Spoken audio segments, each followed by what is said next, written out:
Alors bonjour et bienvenue à Edna Rencontre, une émission qui a pour but de promouvoir et d'outiller les personnes vulnérables francophones au Canada et partout dans le monde.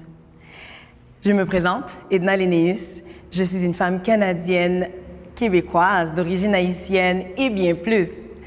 Alors, je vous invite à prendre part avec moi à des conversations qui seront riches, inspirantes et certainement instructives.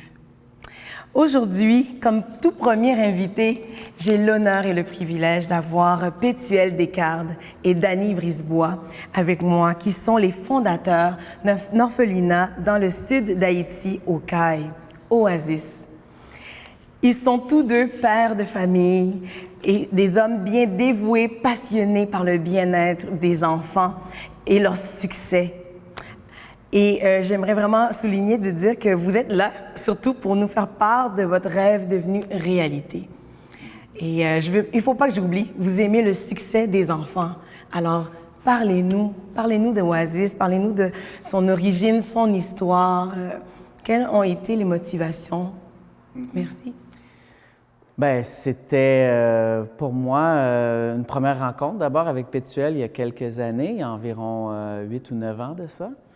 Et il m'avait invité à l'époque à venir en Haïti, découvrir un peu d'où il venait et l'œuvre qu'il avait commencé. Bon, je lui avais dit de remettre ça un peu plus tard et ma maman était malade à ce moment-là, elle luttait contre un cancer. Puis je lui avais promis qu'une fois terminée cette tâche, j'irais le visiter en Haïti, ce que j'ai fait. Et c'était pas ma première visite, j'avais déjà été en Haïti, mais j'ai eu vraiment un coup de cœur assez solide quand j'ai pu rencontrer la communauté dans la ville d'Écaille, dans le sud d'Haïti. Et environ quelques mois plus tard, j'ai eu la chance d'y retourner alors que c'était le premier anniversaire de la mort de ma mère. Et là, c'est là que j'ai vraiment eu un appel, une vision, alors que Pétuel m'a fait rencontrer un jeune homme, un jeune garçon, Jean Fricinel, qui était complètement seul, désemparé, mais malgré tout sa misère, le fait qu'il était jeune, j'ai vraiment senti, vu une lumière à travers de cet enfant-là. Je lui ai posé la question, quel est ton rêve? Et son rêve qu'il avait d'enfant, c'était de pouvoir avoir un uniforme pour aller à l'école, du matériel pour aller à l'école. Moi, j'étais complètement abasourdi de voir que c'était son rêve. Et quand j'avais son âge, j'avais des plus grands rêves que ça. Mais j'ai vu que très vite que l'éducation en Haïti n'est pas un droit acquis, mais c'est vraiment un privilège. Et je suis rentré, on a parlé évidemment, Pétuel et moi, avec ma femme, et nous avons décidé de commencer quelque chose qui était tout petit au début. C'était une vision, c'était une maison d'accueil pour les enfants abandonnés, des orphelins. Au début, on pensait peut-être la première année d'accueillir 4 enfants. Deuxième année, 4 autres, 8. Au bout de 3 ans, notre but, notre vision était d'avoir une douzaine d'enfants. Et à peine 5 ans plus tard, on a plus de 100 enfants. 100 enfants dont on prend soin. Donc, ça nous dépasse. C'était pas un rêve, c'était un appel, puis une vision qu'on a répondu. Nous sommes croyants. Et on sent vraiment que Dieu nous a guidés au travers des épreuves, des obstacles et aussi des miracles, littéralement, des opportunités qui se sont transformées en ce qu'on appelle des miracles, des choses qu'on n'aurait jamais pu prévoir ou penser. Donc, 100 enfants sur les lieux, dans l'orphelinat lui-même? Oui. OK. Nous avons terminé de construire l'orphelinat en tant que tel, une belle maison qui peut accueillir jusqu'à 30 orphelins à temps plein. Et nous avons, depuis quelques années, commencé à construire une école pour des enfants très défavorisés. On parle d'enfants qui ont absolument aucune opportunité d'aller à l'école, même si l'école elle est publique, accessible à tous les enfants en Haïti. Malheureusement, leurs parents sont si pauvres, si désœuvrés, qu'ils ne peuvent même pas se procurer l'essentiel. Donc, notre école est dédiée, et Pétuel pourra en parler davantage, pour les enfants les plus démunis et leurs parents n'ont même pas de maison. Ils vivent sous des petites tentes, des petites, ce qu'on appellerait même pas un cabanon pour nous, une petite cabane avec des tôles, etc. Donc, très, très, très pauvre. Oui, merci Dani. Et pour toi, Pétuel, pour vous, pardon. Alors, dites-moi, quelle est votre perspective, votre histoire par rapport à Oasis? Très bien. Bon, et après une dizaine d'années de religiosité dure, en 2005, Dieu m'a ouvert les yeux en Jacques chapitre 1er, verset 27, où il a dit « La religion pure et sans tache consiste à prendre soin des orphelins et des veuves, à voler à leur secours. » En voyant cela, je me suis dit « Mais pourquoi depuis 10 ans, j'ai prêché baptême, communion, voilé, tout ça, très dur. Pourtant, la religion pure et sans tache consiste à prendre soin des orphelins, des veuves. » Donc ça m'a appelé. Et puis, bon, c'était une vision, c'était un rêve. Et j'ai travaillé ça personnellement, selon moi, à l'intérieur de moi. Mais j'étais en prière pour trouver des gens qui puissent venir et m'accompagner dans cette aventure-là, prendre soin des orphelins et des veuves. C'était quelque chose qui m'a vraiment touché. Et quand je vois les enfants en Haïti qui n'ont rien, et leur avenir était, jusqu'à maintenant, leur avenir est très sombre. Maintenant, en 2014, j'étais venu ici au Canada et puis je cherchais partout des églises qui puissent répondre à mon attente pour ma famille et beaucoup plus d'ouverture d'horizon. Et puis j'ai magasiné, j'ai visité et puis j'ai découvert l'église du Christ de Montréal. Je me suis dit, oh, il y a une église du Christ à Montréal, bon, je vais visiter. Et puis en avril 2014, j'ai visité l'église avec ma famille et Dani n'était pas là ce jour-là, mais et une semaine après, il était venu rentrer de voyage et puis on fait la connaissance et puis il était enthousiasmé à me visiter chez moi ici à Montréal. Après notre visite, notre fraternité s'est ouverte et puis bon, on s'est échangé et puis il a décidé de visiter et avec moi mon ministère au CAI. Et après sa visite, bon, il était Dieu a mis dans son cœur le désir de travailler avec moi et dans cette aventure-là, de prendre soin des orphelins et des veuves. Et puis en août 2016, on a commencé cette œuvre qui s'appelle Oasis. Maintenant, on a une quinzaine d'enfants internes, plus une centaine d'enfants à notre école, et puis beaucoup de femmes, veuves, démunies, délaissées, abandonnées, toutes sortes de choses là. On a un microcrédit qui marche très bien et il y a 2 ans est passé, mais à cause de la crise à répétition multiforme en Haïti, crise politique, tout ça, ça affecte notre ministère, ce n'est pas notre ministère, mais le microcrédit surtout. Mais Dieu est grand, on est là pour présenter notre œuvre et puis inviter les gens à venir nous rencontrer. Absolument. Merci, Pétuel. Ouais. Donc, j'apprécie beaucoup ton partage, votre partage. Donc, j'aime beaucoup ce qui est écrit sur le site. Et là, je vais lire ce qui est écrit. Je vais le traduire, c'est écrit en anglais. Donc, lorsqu'on voit la lumière dans les yeux d'un seul de ces merveilleux enfants, la réponse devient si simple. Un seul geste d'amour à la fois. Un seul geste d'amour est ce qu'il y a de plus puissant pour répondre à un problème si complexe. Ouais. Et là-dessus, je vais revenir à toi, Dani. Qu'est-ce qui différencie Oasis des orphelinats suite justement à ce beau passage ou bien cette belle définition de l'amour des enfants, en fait? Moi, je laisserai Pétuel peut-être répondre à la deuxième partie de la question. Qu'est-ce qui différencie Oasis d'autres orphelinats? Mais moi, je pourrais dire que c'était la première rencontre, quand j'ai rencontré ce petit garçon, Jean Fricinel, j'ai eu une révélation aussi en lisant des passages bibliques. Parce que quand on regarde le problème de la pauvreté, on peut se laisser complètement... comment dire en français? envahir puis d'être complètement dépassé parce qu'il y a tellement de problèmes, tellement de besoins. Et la révélation que moi j'ai eue à ce moment, quand j'ai rencontré ce petit garçon, ce qui compte, c'est la vie de cet enfant-là. Si on peut aider un enfant à la fois. Et l'idée que je communiquais avec Pétuel, l'idée est de faire, d'aimer, d'apporter tout ce qu'on peut à cet enfant, ce qu'on aimerait apporter à tous les enfants. Et donc, on est commencé avec ce principe.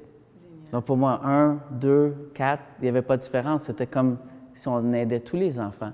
Si on m'avait dit à ce moment-là qu'on aurait plus d'une centaine d'enfants déjà, je ne l'aurais jamais cru. Mais je pense que c'est très important de comprendre ça parce que sinon, on se sent paralysé, on se sent impuissant. On sent qu'on ne peut pas faire de différence, mais ce n'est pas vrai, c'est un mensonge. Je pense que quand on décide de faire un seul geste, même si c'est simple, ça fait vraiment la différence dans la vie de cet enfant-là, d'une famille. Et c'est en s'unissant les uns les autres qu'on peut vraiment atteindre beaucoup, beaucoup de personnes. Il y a des centaines de personnes maintenant qui bénéficient.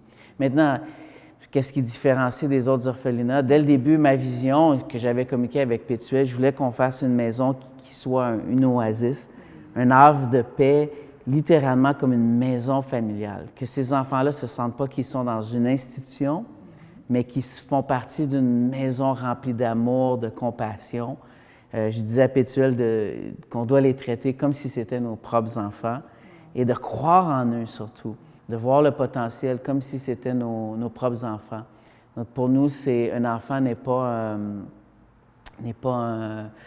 une opportunité d'avoir un revenu, mais on voit plutôt comme une responsabilité de développer ces enfants-là pour qu'ils deviennent de bons citoyens, je dirais même des dirigeants. Donc ça, depuis le début, c'est vraiment le principe de base en ce qui a trait les enfants.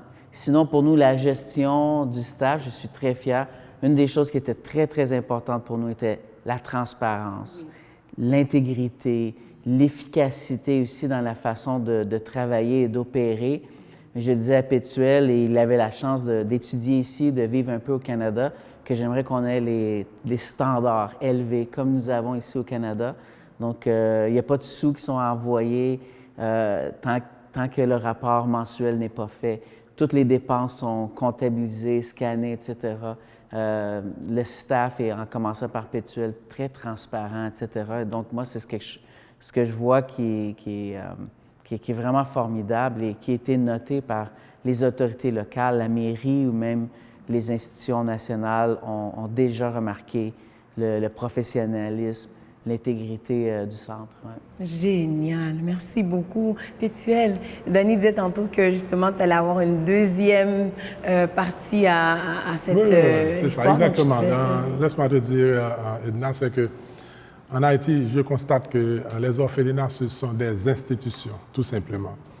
Tandis que quand on voit orphelinat, on accueille des enfants qui sont orphelins. Et moi, je suis appelé par Dieu pour remplacer leur manque, le manque de la vie de ces enfants-là. Ils ont perdu peut-être leur papa ou ils ont des problèmes familiaux. Donc, moi, mon devoir, c'est de les faire épanouir le plus possible. Donc, c'est pourquoi on a créé cette institution qui s'appelle Oasis, comme une sorte d'abri où on peut trouver de la paix, du calme, de l'amour. Et les enfants qu'on sert là-bas, qu'on dessert là-bas, ils sentent ça, ils voient ça. Parce que dans les orphelinats traditionnels en Haïti, c'est un directeur, un staff, et puis des gens, on donne à manger à ces enfants-là n'importe comment. Mais moi et mon staff, on est très méticuleux. Donc, la nourriture qu'on sert, moi, je dois manger dans cette nourriture-là, avec les enfants. Donc, ils voient ça. Et la dernière fois, j'étais en train de venir ici, il y a un mois environ, et puis une fille, d'entre les 7 filles que j'ai là-bas, me pose une question. Et papa, quand est-ce que tu vas voyager et quand est-ce que tu vas revenir? Je lui ai dit, je sais quand je vais voyager, mais je ne sais pas quand je vais revenir. Mais j'aime pas quand tu n'es pas là. Donc ça m'a appelé, ça m'a interpellé. Et il voit en moi une sorte de paternité sincère. Et il regarde la télévision dans la même pièce que moi. Ils sont partout où je suis, il n'y a pas de distance. Tandis que je suis membre d'un board d'orphelinat là-bas et ce n'est pas la même chose. Hein. Il y a une distance entre le directeur et les enfants. Donc moi, je ne veux pas ça. Je veux que les enfants se sentent bien, épanouis. Ils répondent à leurs besoins affectifs au mieux que possible. C'est ça. Donc, c'est ça qui fait la différence. Hein. Absolument. Tu as parlé tantôt de microgestion, de pouvoir aider des veuves, microcrédits, pardon, merci. Donc, comment ça fonctionne, ça? Ça aussi, c'est différent. Parce qu'habituellement, on prend soin des enfants uniquement, pas des parents ou des veuves ou des mères monoparentales. Après, en 2016, en octobre 2016, il y avait un ouragan, Matthew, qui a frappé le sud d'Haïti durement. Et des frères et sœurs aux États-Unis étaient venus voir comment ils peuvent aider. Mais ils ne veulent pas donner un sac de riz à des gens. Donc, ils veulent faire ça de façon que les gens puissent progresser par eux-mêmes, okay? De façon qu'ils puissent être autonomes aussi. Et puis, l'organisme, c'est Rich and Support, était venu nous aider avec une première somme d'argent. Et on a reparti cette somme d'argent sous forme de prêt et à taux très faible, c'est 5% sur l'ensemble du montant reçu. Et puis, ils peuvent remettre ça de 6 mois à 1 an ou 1 an et demi, tout ça, et puis sans pression. Et question de leur permettre de se reprendre après que Mathieu a tout balayé sur son passage et détruit les plantes, les animaux, des maisons, des vies. Maintenant, et ces personnes-là, mères biologiques des enfants de l'école ou quelques-uns de notre orphelinat, eh bien, ces mères-là profitent de ce microcrédit-là pour se relancer dans des petits business, tout ça. Et ça aide beaucoup. Ça fonctionne parce qu'il y en a qui sont restés dans le business, il y en a qui construisent leur petite maison, qui reconstruisent leur maison, tout ça. Donc, il y a du progrès. Même si la crise politique et aussi toutes sortes de problèmes fait que les gens peinent à remettre l'argent de façon régulière, mais on est patient. Donc... Mais effectivement, j'aimerais juste aller un petit peu plus loin au niveau que tu viens juste de soulever l'instabilité d'Haïti. Et ça, je sais que, comme Dany, des fois, soulevait lors de nos discussions en préparation de cette rencontre, j'aimerais savoir quelles sont les opportunités ou les défis quand on compare Haïti avec le Canada. Souvent, des fois, on a seulement la perspective de, on peut aller mettre toutes sortes de structures comme nous, on pense ici. Moi, premièrement, en étant une enfant de 2e génération, on a l'intention de vouloir faire toutes sortes de structures, mais on ne sait pas comment ça fonctionne en Haïti.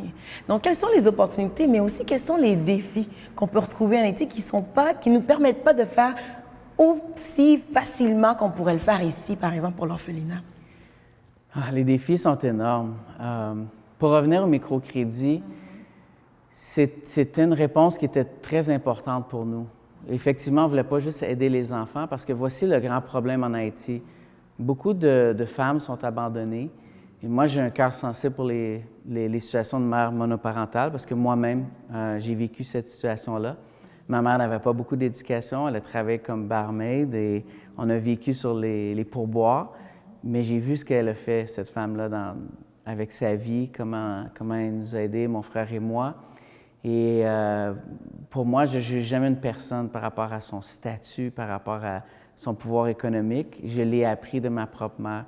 Et je vois que c'est un grand problème en Haïti. Il y a tellement de femmes qui sont abandonnées, ils n'ont pas de mari. Elles ont souvent 2, 3 enfants. Incapacité de pouvoir emprunter de la banque, ça n'existe pas. Et donc, beaucoup de femmes viennent dans la communauté et veulent nous donner leurs enfants pour l'orphelinat. Et donc, c'est pour ça qu'on a créé l'école. C'est pour leur dire, premièrement, non, vous allez garder vos enfants parce que la meilleure place, c'est avec leur maman.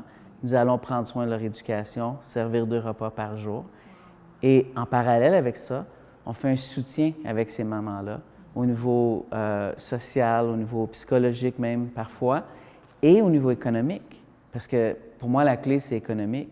Et donc, c'est pour ça, comme Pétuel expliquait, on offrait et on offre toujours des prêts entre 150 à 500 $ américains, qui est quand même une somme importante pour ces femmes en majorité, pour commencer ou continuer, prendre l'expansion d'une petite business déjà existant ou commencer quelque chose complètement à neuf. Pétuel et son équipe guident aussi des mamans qui arrivent, qui n'ont aucun espoir. Avec un prêt, ils peuvent ensemble voir qu'est-ce qu'ils peuvent faire comme marchande de bouteilles d'eau ou marchande de cosmétiques ou de nourriture. Et comme ça, petit à petit, elles apprennent à contracter un prêt, à le remettre à terme. Et au fur et à mesure, la confiance grandit entre nous. On peut même avoir des prêts plus importants par la suite. Donc, ça fonctionne de façon merveilleuse, à un point tel maintenant que les participants veulent épargner de l'argent. Donc, le programme de microcrédit a ouvert aussi maintenant une branche de banque, littéralement, où on garde leur argent et qu'ils puissent le garder pour construction de maison éventuellement ou un achat d'une moto ou quelque chose, donc, ou l'éducation de leurs enfants. Incroyable, je suis vraiment épatée par ce que vous faites. Je vous dis, là, j'ai l'impression que j'ai envie de vous entendre toute la journée. Alors, j'ai d'autres questions pour vous, pour permettre à notre auditoire, notre public d'en apprendre davantage. Alors, on a parlé de la différenciation par rapport à Oasis. Maintenant, quelle est la vision à long terme pour les enfants d'Oasis et l'école? Mais moi, dès le départ, j'ai dit à Pétuel que si on allait aider ces enfants, c'était pas pour l'adoption, pour la déportation dans d'autres pays. Pour moi, ma vision dès le début était d'élever ces enfants-là pour apprendre à apprécier, aimer leur culture, croire en leur pays, malgré tous les obstacles, croire en leurs capacités individuelles et de faire en sorte qu'ils deviennent des futurs dirigeants, des futurs entrepreneurs, des futurs citoyens capables de changer leur pays. Moi, j'aime beaucoup la culture haïtienne, j'aime beaucoup le pays, j'aime beaucoup ces enfants-là et c'est triste de voir des avions en entier quotidiennement en voyant des Haïtiens un peu partout dans le monde qui vont vivre des situations vraiment difficiles. Moi, ma vision que j'ai pour ces enfants-là, c'est de croire à l'intégrité et au futur de leur pays et de rebâtir ce pays-là. Pour moi, ça, c'est une grande priorité. Je sais pas. Oui. Pour faire suite à ce que Danny vient de dire, c'est qu'il y a environ 10 ou 20 ans, il y a une crise identitaire en Haïti. Okay? Et l'exode, ce n'est pas seulement l'exode rural, maintenant c'est national. Ouais? Les Haïtiens ne se croient pas, ne croient pas en eux. Et ils ne croient pas aussi à leurs compatriotes. Et donc il y a une crise de méfiance. Donc mon objectif, c'est de relever ce défi-là. Donc c'est d'abord établir entre la prochaine génération une sorte d'amour de soi et de son prochain. Donc, l'évangile de Jésus. Donc, c'est mon objectif, c'est notre objectif, c'est de donner à l'être haïtien l'estime de soi. Donc, croire en toi. Donc, c'est difficile maintenant. On travaille là-dessus durement, hein? Mais on va arriver, on va arriver. Wow! Je vous dis, là, je bois vos mots. J'ai une question indiscrète pour vous. Parce qu'en fouillant sur votre site, puis je me demandais justement, est-ce que vous seriez à l'aise, est-ce que je vous la pose? Bien sûr. OK, d'accord. Donc, Haïti est un pays francophone. Oui. Quelles sont les raisons pour lesquelles le site est uniquement écrit en anglais? Que des mauvaises raisons. Non, honnêtement, comme je suis basé en Ontario en ce moment, et la plupart de nos donateurs venaient du Canada anglais, ou même des États-Unis, c'était la priorité. On n'a aucun employé, on prend aucun argent. Ma femme et moi, on gère ça de façon tout à fait bénévole. On a des emplois à temps plein, donc on est un peu pris. Mais c'est dans les plans cette année, cet été même, cet automne, la création du site francophone et on veut toucher les gens ici parce que, comme on le sait, la communauté québécoise en général et haïtienne ici est très, très ouverte et très sensible à ce qui se passe en Haïti. On le voit souvent dans les nouvelles et donc c'est vraiment une priorité pour nous. Et dernièrement, on a eu des personnes aussi qui nous ont approchés ici au Québec qui ont offert là, une aide bénévole aussi. Donc, ça devrait arriver très bientôt et travailler à la production de petites vidéos aussi en français. Donc, pardonnez-nous. Vous êtes pardonnés, vous êtes pardonnés. On sait très bien que les donateurs, souvent, sont anglophones. La plupart du temps. Toutefois, on sait qu'on veut changer ça. C'est certain que je crois qu'au Québec, dès que les gens croient dans un organisme, ils donnent. Ils sont généreux. Ils sont prêts à pouvoir investir d'une façon quelconque. Puis justement, j'ai une autre question pour vous plus tard avec ça, donc on pourra passer là-dessus un petit peu plus tard. Donc, merci pour cette réponse.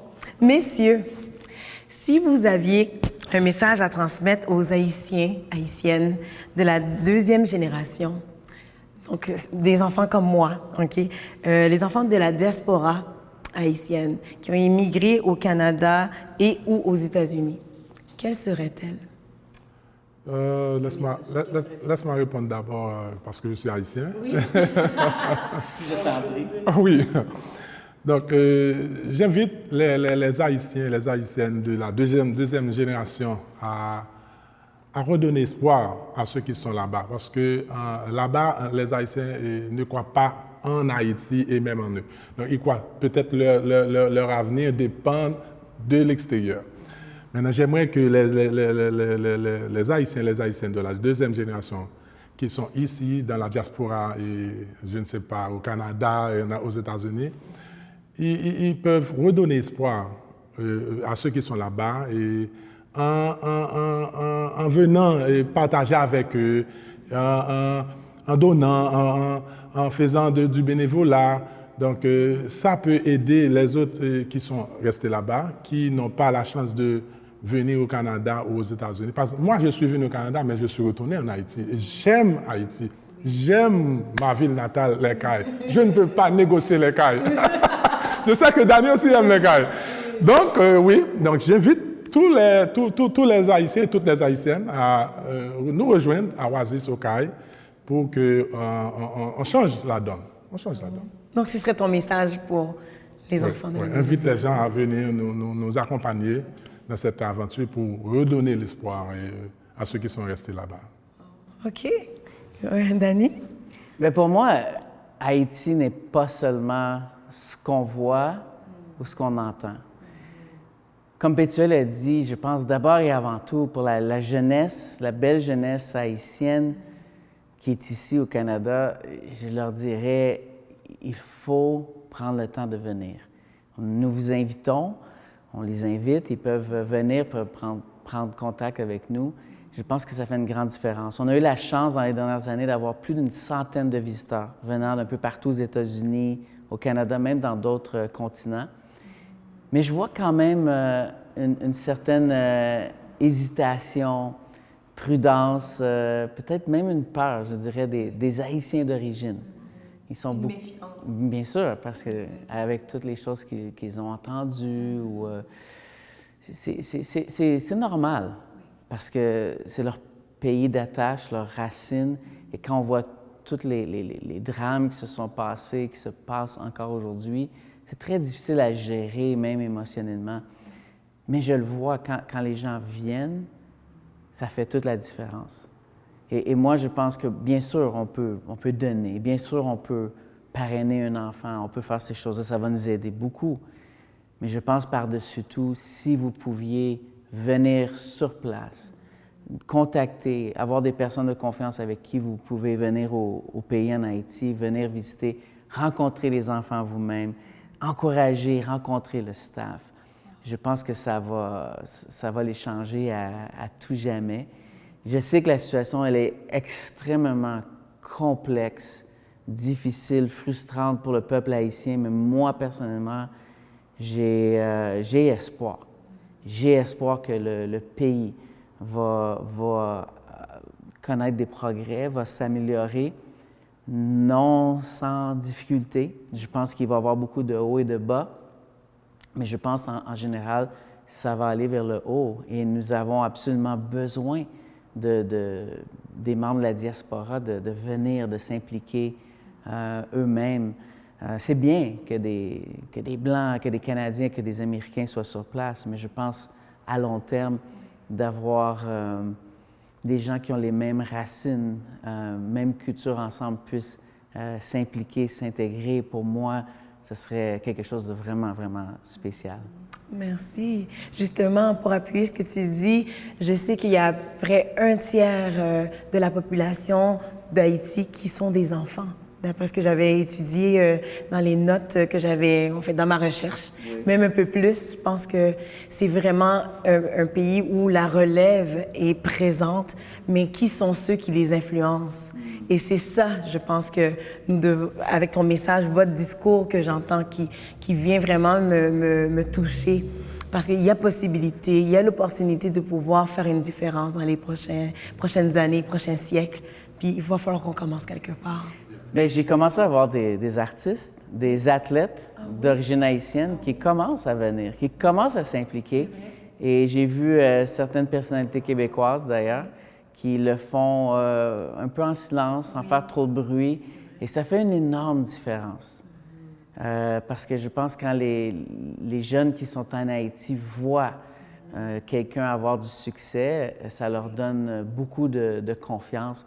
Et je pense que c'était la même chose pour le peuple québécois, la façon qu'il s'est émancipé, comment il a grandi et les choses que nous accomplissons aujourd'hui, ça s'est passé premièrement par des modèles qui ont fait une différence, qui ont su conquérir le monde et qui ont su redonner aussi à leur endroit d'origine, pas besoin de mentionner de nom, mais ça donne une confiance plus qu'à des individus, ça donne une confiance nationale. Et je pense de plus en plus qu'on va voir des grandes personnalités haïtiennes retourner, s'impliquer en Haïti. Je pense que le potentiel d'Haïti, pour moi, est énorme. Les gens là-bas sont extrêmement résilients, extrêmement intelligents, imaginatifs. Et pour moi, une fois que la confiance, une fois que la vision de l'avenir sera bien captée, de grandes choses peuvent être accomplies. Wow! Écoutez, messieurs, je pense qu'on pourrait passer la journée ensemble. Je suis émerveillée par ce que vous faites en ce moment, vraiment inspirée, moi-même défiée de pouvoir m'investir davantage dans mon propre pays, dans le pays de mes parents. Et je crois que c'est pas la dernière fois qu'on va se rencontrer. Toutefois, avant de terminer, j'aimerais vous demander, vous en avez souligné un peu dans les conversations, mais de quelle façon nous pouvons aider ou collaborer, de quelle manière on peut investir en ce moment? Je sais pas, dites-moi. Écoutez, c'est toujours la même chose. Pour nous, nous avons mis en place une belle équipe, un très bon système pour développer les enfants. C'est l'aspect économique, financier qui nous aide beaucoup.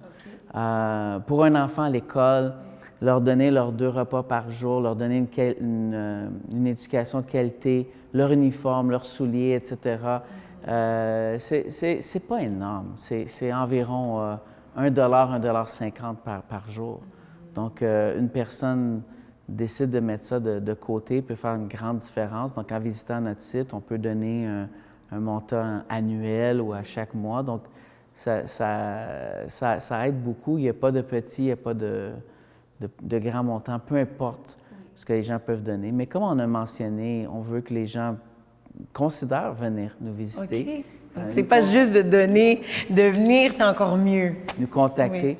Oui. Je dis ça parce que beaucoup de personnes sont venues et nous ont enrichi notre vision. Oui. Le microcrédit qu'on parlait tantôt, ce n'est pas nous qui avons rêvé, pensé ça au début. Vous répétez sans cesse, je suis en admiration des choses que vous faites. On a fait très peu. On a fait le premier pas, mais beaucoup de gens sont venus et depuis ce temps-là, beaucoup de personnes apportent de l'eau au moulin, comme on dit.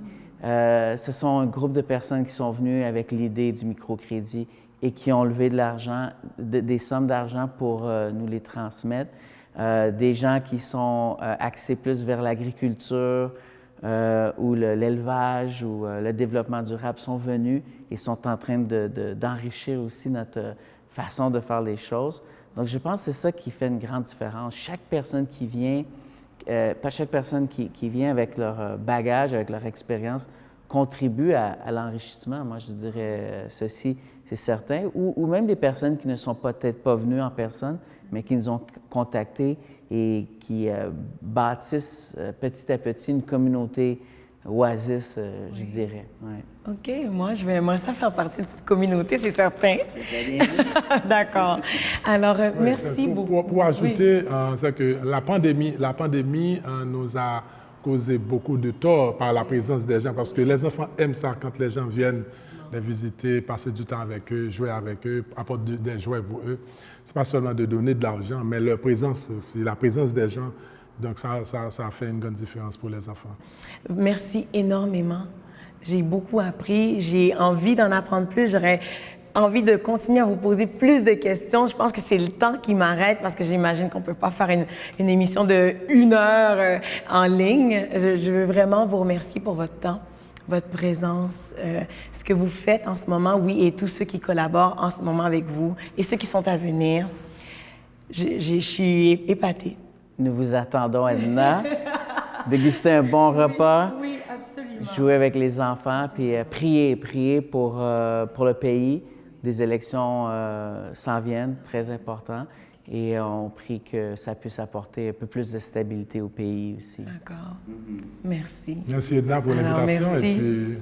Donc, on va terminer ici, mais je sais que ce ne sera pas la dernière fois. Certainement, j'aimerais vous inviter à nouveau pour justement aller un peu plus loin, en connaître plus sur les enfants qui sont présents dans l'orphelinat, comment est-ce qu'ils vivent leur jour, qu'est-ce qui se passe après quand ils arrivent. Est-ce qu'il y a une date, pas une date, pardon, mais un âge limite, et etc. Vous voyez comment je suis emballée, hein?